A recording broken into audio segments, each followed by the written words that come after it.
जैसा कि हम लोग अपने सिलेबस को क्या कर रहे हैं, धीरे धीरे आगे बढ़ा रहे हैं। ठीक है, तो आज का जो टॉपिक है वो टॉपिक है मेंडल का सेकंड लॉज। ठीक है ना, फर्स्ट लॉज में हम लोग बात किए थे कि मेंडल्स जो था डोमिनेंट लॉ की बात किए थे कि मेंडल्स का जो लॉज था वो कितने पार्ट्स में डिवाइड हो रहा था, 2 पार्ट्स में। फर्स्ट पार्ट को हम लोग क्या बोल रहे थे यहाँ पे, तो अगर देखते हैं कि प्रिंसिपल ऑफ इनहेरिटेंस के हम लोग पिछले क्लास में बात कर रहे थे, तो इसका फर्स्ट लॉज क्या था, डोमिनेंट लॉज ऑफ मेंडल्स था, डोमिनेंट लॉज, जिसकी बात हम लोग पिछले क्लास में कर चुके हैं। ठीक है ना, अब जो बात करना है, जिस पर हम लोग चर्चा करेंगे, वो जो लॉज है उसको बोलते हैं हम लोग यहाँ पे क्या, लॉज ऑफ सेग्रीगेशन बोलते हैं। क्या बोलते हैं बच्चा यहाँ पे, लॉज ऑफ सेग्रीगेशन। ठीक है ना, तो इस लॉज को हम लोग पढ़ चुके हैं, डोमिनेंट लॉज को बहुत अच्छे तरीके से पढ़ चुके हैं। अगर आप वीडियोस नहीं देखे हैं ना, तो जाके आप क्या करिए, उस वीडियोस को थोड़ा सा दे दीजिए। ठीक है ना, आपको कंसेप्ट क्लियरिटी मिल जाएगा। ठीक है, अब जो लॉज है उसको सेकंड लॉज जो है आपका वो लॉज ऑफ सेग्रीगेशन है। बात इस पर करेंगे, मुद्दा इस पर बनाएंगे, क्वेश्चन कैसे पूछे जाता है एग्जाम में, क्या आता है क्या नहीं आता है, उन सभी बात करेंगे इस वीडियोस में। तो आप इस वीडियोस को वॉच करें। ठीक है ना, अब देखो यहाँ पे लॉज ऑफ सेग्रीगेशन क्या होता है। तो इस लॉज ऑफ सेग्रीगेशन को समझने के लिए हमको सबसे पहले जो हम लोग का दिमाग जाना चाहिए ना, वो मेंडल के मोनोहाइब्रिड क्रॉस पर हम लोग का दिमाग रहना चाहिए। ठीक है ना, यानी कहने का मतलब है, अगर मेंडल्स का अगर आपको मोनोहाइब्रिड क्रॉस अगर याद हो ना, तो लॉज ऑफ सेग्रीगेशन आप लोग अच्छी तरीके से क्या कर सकते हैं, समझ सकते हैं। तो ये laws of segregation, laws of segregation. ठीक है, तो लॉज ऑफ सेग्रीगेशन से पहले क्या बताया आपको, हमको किस विषय वस्तु पर दिमाग डालना है। अभी मेंडल्स का जो मोनोहाइब्रिड क्रॉस था ना, उस पर दिमाग डालते हैं। ठीक है ना, मेंडल्स का मोनोहाइब्रिड क्रॉस। ठीक है, यानी मेंडल जो फर्स्ट एक्सपेरिमेंट किया था ना, उसको हम लोग क्या बोल रहे थे, मोनोहाइब्रिड क्रॉस बोल रहे थे। ठीक है ना, या मोनोहाइब्रिड एक्सपेरिमेंट बोलते हैं, जिसमें हम लोग देख रहे थे क्या कि टीटी जो था वो कैसा प्लांट था, टॉल प्लांट था। तो टॉल प्लांट कौन सा, टीटी। ठीक है ना, और ड्वार्फ प्लांट कौन था बच्चा यहाँ पे, तो स्मॉल टीटी था। ठीक है, जब आपस में इस दोनों को क्रॉसिंग करवाया गया, किसको, टॉल प्लांट्स और ड्वार्फ प्लांट को, तो क्रॉसिंग करवाने से क्या हुआ था, एक कैपिटल टी आया था और एक क्या आया था, आपका स्मॉल टी आया था। ठीक है ना, और इसमें जो प्लांट का जो प्रोडक्शन हुआ था उसको कौन सा जनरेशन हम लोग बोल रहे थे, तो F1 जनरेशन बोल रहे थे। ठीक है ना, अब इस F1 जनरेशन में किस प्लांट का फॉर्मेशन हुआ, वैसे प्लांट का फॉर्मेशन हुआ जिसमें टी का कैरेक्टर जो था वो 50% टी का कैरेक्टर था, और स्मॉल टी का कैरेक्टर कितना परसेंट था तुम्हारा, 50% कैरेक्टर था। ये बात था यहाँ पे।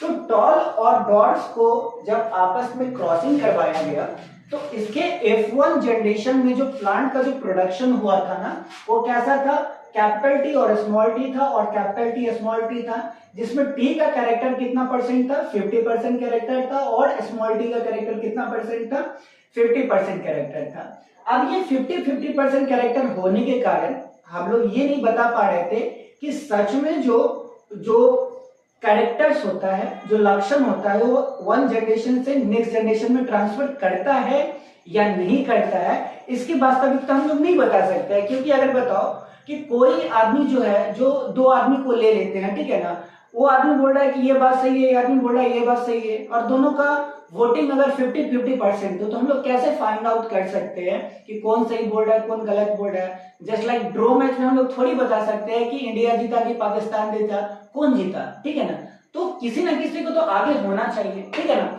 अब इसमें हुआ था तुम्हारा 50-50 कैरेक्टर। तो इसके बाद में क्या हुआ था कि F2 जनरेशन में प्लांट जो प्रोड्यूस हुआ था, F2 जनरेशन में क्या किया गया था, ये तो आपको पता होगा।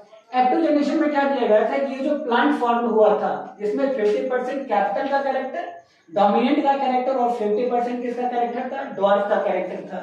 इस दोनों को आपस में क्या किया गया, क्रॉसिंग करवाया गया था। ठीक है ना, और क्रॉसिंग हम लोग पता किए थे कि किस स्क्वायर बॉक्स का यूज करते थे हम लोग यहाँ पे, तो प्यूनेट स्क्वायर बॉक्स का यूज कर रहे थे। ठीक है ना, अब यहां पर देखिए कि ऐसे कर लिए, 2 बॉक्स बना लिए। ठीक है, चल मान लेते हैं ऐसा ही बॉक्स बनाते हैं तुम्हारे सहूलियत के लिए। चल ऐसा हो गया। ठीक है ना बच्चों, अब इसमें देखो, इसमें क्या था, कि 4 बॉक्स था, ठीक है ना। यहाँ पे कैपिटल टी का कैरेक्टर कैपिटल टी हो गया, स्मॉल टी, और ये तुम्हारा क्या हो गया, स्मॉल टी हो गया, ठीक है ना।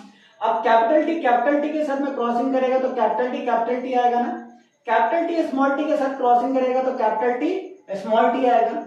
और ये फिर क्या करेगा तुम्हारे यहाँ पर कि देख कैपिटल टी के साथ में करेगा तो क्या होगा, कैपिटल स्मॉल टी आ जाएगा। और ये स्मॉल टी के साथ में करेगा तो ये क्या होगा तुम्हारा, दोनों के दोनों स्मॉल आ जाएगा, ठीक है ना। तो इसमें क्या देखे थे कि टॉल जो था वो 25% था, ठीक है ना।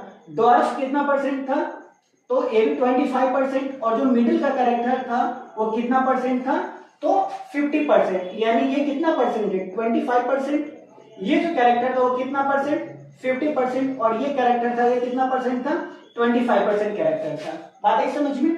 अब जो बोलेंगे वो ध्यान दे के रखना, अगर तुमको लॉज ऑफ सेग्रीगेशन समझना है तो।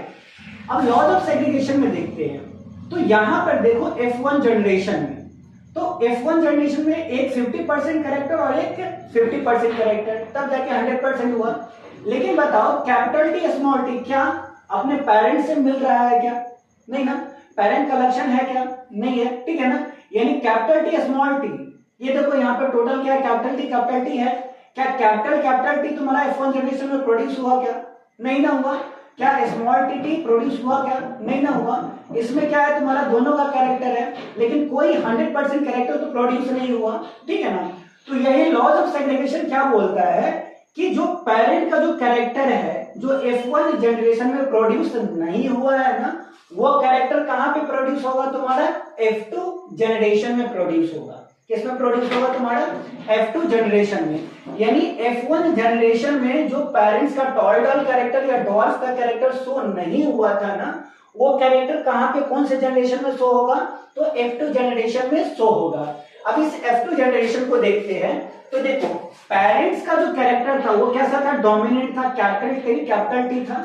और यहां पर देखो F2 जनरेशन में क्या कैपिटल टी 25% प्रोड्यूस हुआ कि नहीं हुआ, ठीक है। तो बता तुम्हारा पेरेंट्स का कैरेक्टर ट्रांसफॉर्म किया कि नहीं किया है, यहाँ पे किया, दिख रहा है तुम्हारा यहाँ पे कैपिटल टी डोमिनेंट था, और यहाँ भी कैपिटल टी क्या है, डोमिनेंस है, ठीक है ना। उसके बाद ड्वार्फ का देखते हैं, तो ड्वार्फ भी यहाँ पे क्या था, स्मॉल टी था। क्या स्मॉल टी यहाँ पे आया कि नहीं आया, तो आया ना। तो लॉज ऑफ सेग्रीगेशन में क्या बोलता है कि जो कैरेक्टर F1 जनरेशन में शो नहीं हुआ था ना, वो कैरेक्टर कहां पे मिलेगा तुमको, F1 जनरेशन में शो होगा, ठीक है ना।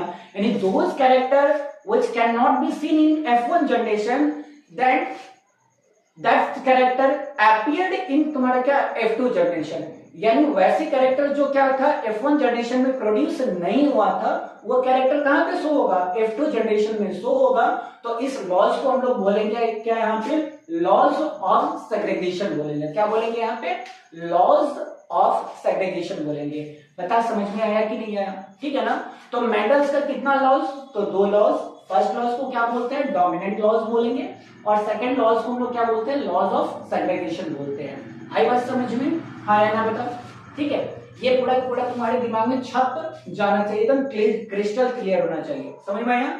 यानी जो कैरेक्टर कहां पे नहीं दिखाई देगा, F1 जनरेशन में दिखाई नहीं देगा, वो कैरेक्टर कहां पे तुमको दिखाई देगा, F2 जनरेशन में दिखाई देगा। और इस लॉज को बोलते हैं हम लोग क्या, लॉज ऑफ सेग्रीगेशन बोलते हैं। बता कोई डाउट इसमें, ठीक है।